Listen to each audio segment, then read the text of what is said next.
Swayam Prabha. Digital India. Educated India.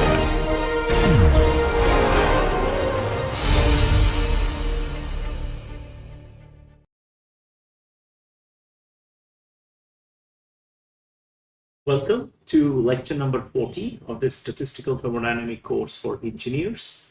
So if you look at it here, we already saw that for a diatomic molecule, what are the different contributions?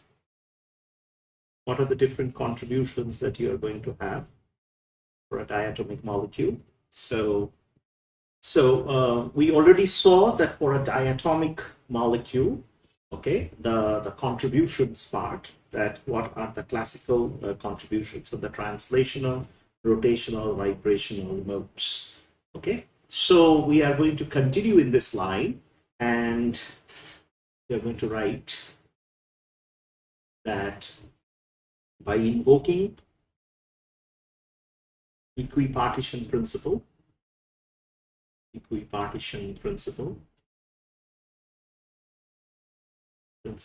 okay, we can determine the internal energy and the heat capacity as it is summarized in the table just above. Okay, so the translational mode, if you look at it, translational mode, okay, that is characterized by three, altogether three, okay, pure quadratic momentum terms. Pure quadratic momentum terms. Okay, quadratic momentum terms. Okay, one for each translational degree of freedom. Similarly, the rotational mode, okay, the rotational mode actually has 2 degrees of freedom, which basically corresponds to two pure quadratic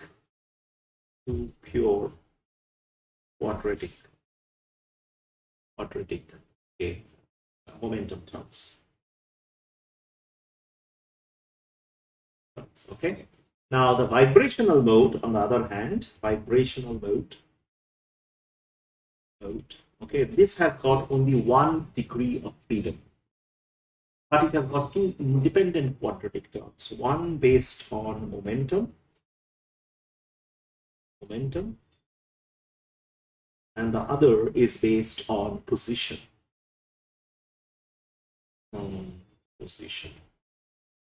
Okay, the additional quadratic term arises from its potential energy, okay, which was missing in the translational and the rotational modes. So the summary of the classical energy for a diatomic molecule displays, so if we write it properly, the classical energy for a diatomic molecule, okay, is composed of 7 pure quadratic terms. The implication is an internal energy and heat capacity per mole is therefore. So this implies that internal energy U will have something like 3.5 RT, and this CV will have something like 3.5 R per mole, as distributed among the 3 classical energy modes. These are distributed among 3 classical energy modes. All right, classical energy modes. So for monoatomic gas, okay, however, we have only 3. We have only 3 quadratic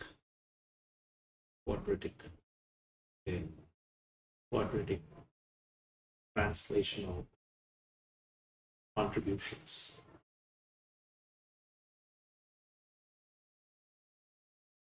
contributions. Okay, and therefore the U will be like 1.5 RT, and CV will be 1.5 R, which is 3 by 2 R. Okay, so the classical predictions for internal energy and specific heat agree very well with the quantum predictions for monoatomic gases. However, the agreement is quite poor for diatomic gases because except at temperatures approaching 1000 and 2000 Kelvin. This behavior can be understood if you take into consideration the characteristics mode temperatures. Okay, you recall that translational and rotational modes have characteristic temperatures much less than 300 Kelvin, whereas the characteristic temperature of the vibrational mode is much greater than 300 Kelvin. Therefore, the translational and the rotational modes are fully excited, thus matching their classical contributions at room temperature. Vibrational mode approaches full excitation only at much higher temperatures. On this basis, we would expect that diatomic energy, internal energy, and heat capacity per mole to be 2.5 RT and 2.5 R respectively near room temperature. Okay, so the influence of temperature on the specific heat for a diatomic molecule can be shown like this. Let us draw this figure so that it is easily understandable.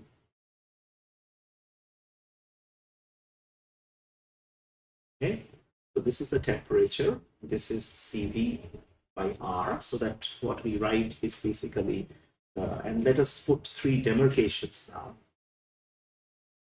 And this is already known. Let's get extended a little bit. Okay, so let's mark it at 3 by 2. So this is translation. Starts here and then starts to pick up. And it goes like this. Okay, so this is pure translation. This is translation. Okay, and here the temperature is greater than equal to theta R, which is approximately 10 Kelvin. Okay, so this is translation plus rotation. Okay, and then it starts to pick up once again. Somewhere there. Okay, so this is valid when temperature is less than equal to theta vibration, which is roughly of the order of 1000 Kelvin. Okay, so this part is now translation plus rotation plus vibration, something like that. Okay, so what did we learn? If you look at this particular table, we would see that the classical, that's what we said, that the classical predictions are good for monoatomic gases. Okay, that's the first point. Second point is that they are poor for diatomic gases.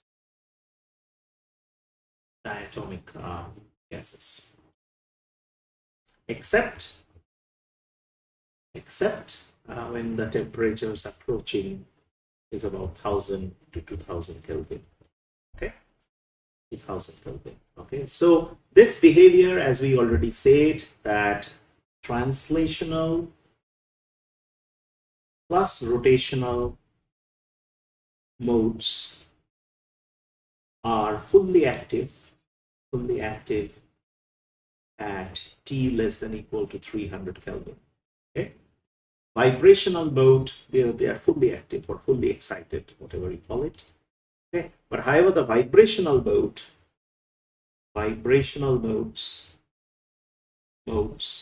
are active at T exceeding about 1000 Kelvin. Okay, so that is a full excitation level. So and this is what is shown in this particular figure. Initially it's all translational. Then as soon as about we reach 10 Kelvin, the rotation starts to kick in. So there is a jump. And then it starts to increase once again when we have this marker of about 1000 Kelvin. Okay, so that is the basis. Okay, so the temperature, influence on temperature on the specific heat follows this kind of a behavior. The plateaus that we see signals full excitation of an energy mode. So here where it plateaus, that means all the translational and the rotational modes are fully activated. Here it means all the translational modes are activated. This growth period shows that the rotational modes are getting activated. Okay, not all of them are activated. This is the same transition which shows that vibrational modes have started to get activated. And this is the full activation or the full excitation of all the vibrational modes as well. Okay, so this fascinating behavior actually reflects that using quantum mechanics and statistical thermodynamics, when applied to gaseous systems, we will see how the specific heat of a gas actually undergoes these very nice transitions. Okay, so we have provided so far a methodology for determining, let us see what we did by statistical thermodynamics. We have provided a methodology for determining the most probable macro state, considering an isolated system. The most probable macro state, in fact, showed that internal energy and entropy in the dilute limit, okay, expressions, okay, and we have successful analytical expressions for all intensive thermodynamic properties of an ideal gas. Now, these properties are expressed in terms of the partition function, right? So all properties, we know, all properties are expressed in terms of the partition function. In terms of the partition function, right? In terms of the partition function. So that is what we saw, right? And which is Z, which requires two informations, EJ and GJ. Okay. So obtaining such data, how do you get this? These two information comes from quantum mechanics plus spectroscopy. Right. This also we saw. Now we have access to the spectroscopic information. We can now finally calculate the properties of an ideal gas. So our motto is to calculate the properties of an ideal gas. This is our motto, and this is what we are going to do in this particular lecture and the next one probably. Okay. However, we should do it. We can start with a monoatomic gas, which requires only the translational and the electronic modes. There is no rotation and no vibration. Okay, then we can go to diatomic gas, which requires information on the rotational and the vibrational energy modes. And then, of course, one can consider polyatomic gas, okay, which is basically multiple atoms. So monoatomic gas has got the advantage. Monoatomic gases, this has got two modes. One is translational, and the other one is electronic. Okay, so no rotation or vibration, not possible, right? Because it's a single atom. Similarly, of course, you have for the other types, for the diatomic gases, of course, you have a lot of other things. So monoatomic gas, useful, there are quite a few useful examples like helium, argon, okay, elemental radicals like atomic hydrogen, atomic nitrogen, and atomic oxygen. For such gases, rotation and vibrations are irrelevant. So we consider only translational and the electronic energy modes, right? So based on the extremely low characteristic temperature, the translational mode will produce thermodynamic properties that are closely associated with classical mechanics. Contributions from the electronic mode will come at a much higher temperature, right? So this is the situation. So the classical mode is very well represented by the translational mode, or the translational mode very well follows the classical mode, okay, so to say. Okay, so for a single gaseous atom, so first let us look at the translational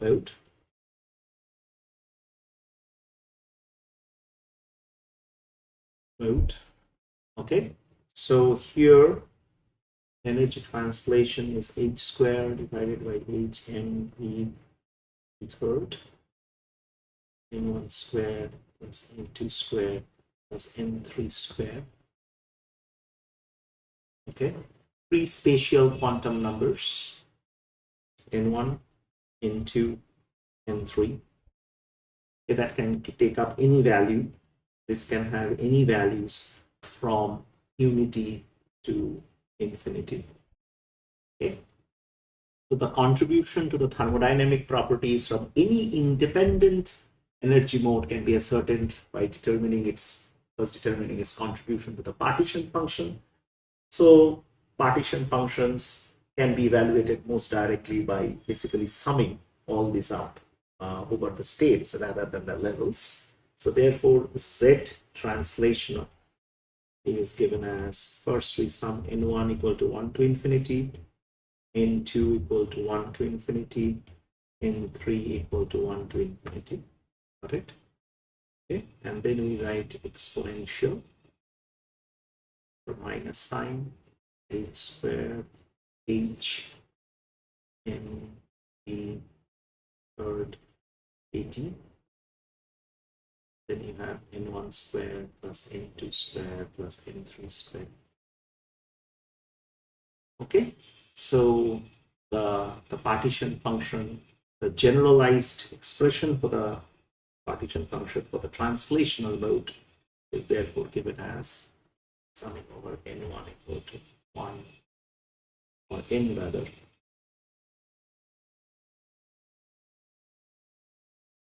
n equal to 1 to infinity, exponential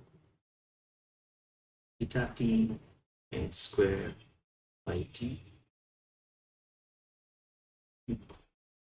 where theta translational is written as h squared divided by 8 n a v third. V is the volume, so therefore I just cut it across. Okay, so we have introduced what we call the translational temperature. Translational temperature. So so summing over all possible values of unity to infinity, we are indeed accounting for each quantum state as identified by its unique set of quantum numbers, because there's a cube involved, okay, over here. So we recall that theta t was basically 10 to the power of minus 16 Kelvin.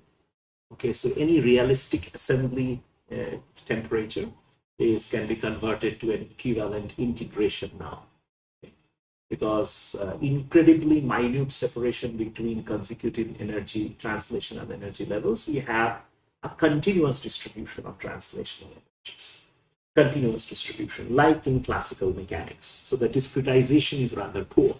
So incredibly minute separation between two consecutive translational levels.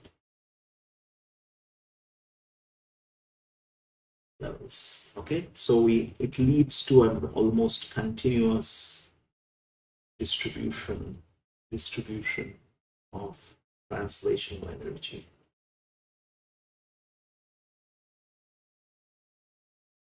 Energies. Okay, so Z translational is equal to 0 to infinity.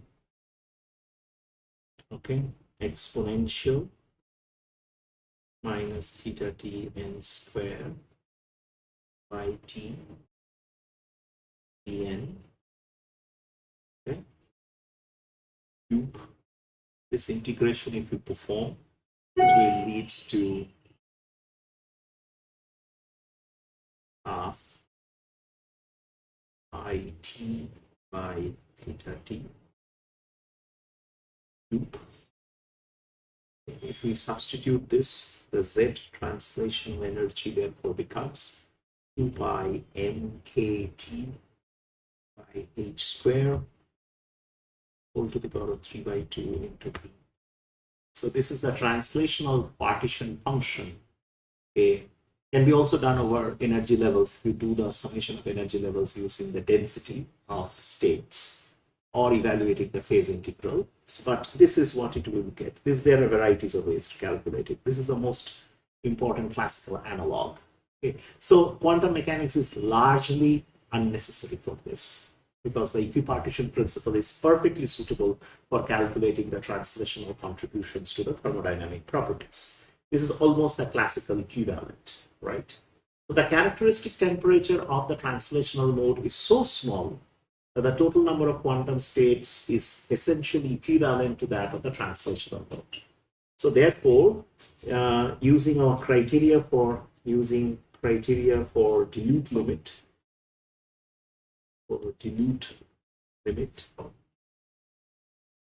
okay, Z by N is almost equal to the Z translational by N, which is equal to 2 pi mkt by h square, okay, 3 by 2 E over N should be much greater than 1. Okay, for any ideal gas, say we take an ideal gas at say 298 Kelvin, which is the room temperature, and 1 bar. This is STP basically. This gives Z translational by N to be a number of equivalent to 10 to the power of 5. Okay, so it means that the total translational mode number of quantum states is almost the same as that of the translational.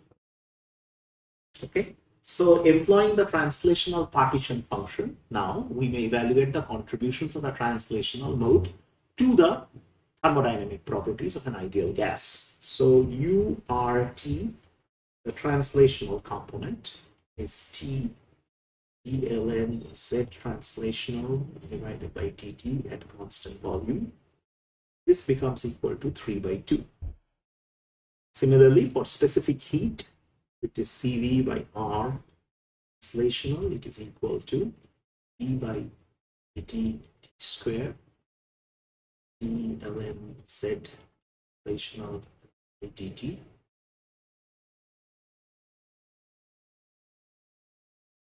Is also equal to 3 by 2. Therefore, the translational contribution to the internal energy is 1.5 RT, and to the specific heat capacity is 1.5 R, which is as you expect from the equipartition principle.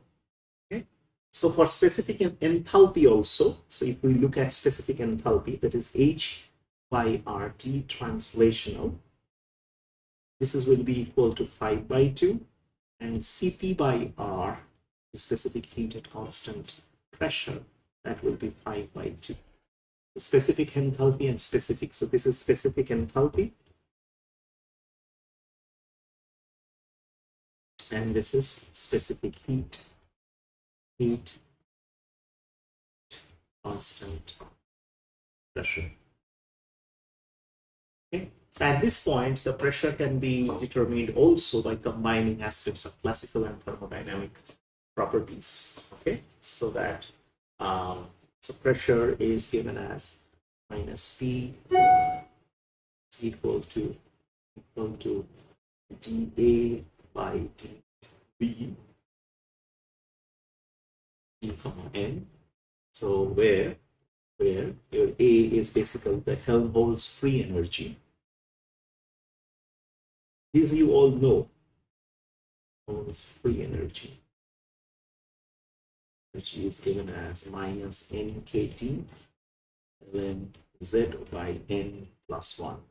We did all these things earlier also. Therefore, P will equal to nkt ln Z by dV constant temperature. So PV will be equal to nkt, okay, which of course is the equation of state for an ideal gas. Equation of state for an ideal gas.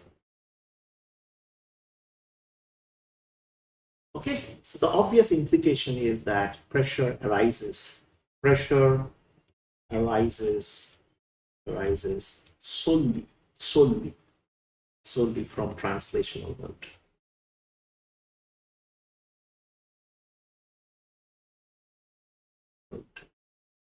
Okay, so as it is expected, because it's the momentum exchange at all walls at the independent gaseous particles. Okay, so on the basis of this, we can then write all the other partition function for each internal energy mode must depend solely on temperature. Okay, so then similarly we can write it for entropy, we can write it for the other types of properties as well. So now you can see from this particular work, the most important statement was how the pressure is actually varied. The translational modes are so dense and so gigantic in numbers, they supersede all the other modes that are available. So in the next lecture, we are going to see that how we can write entropy.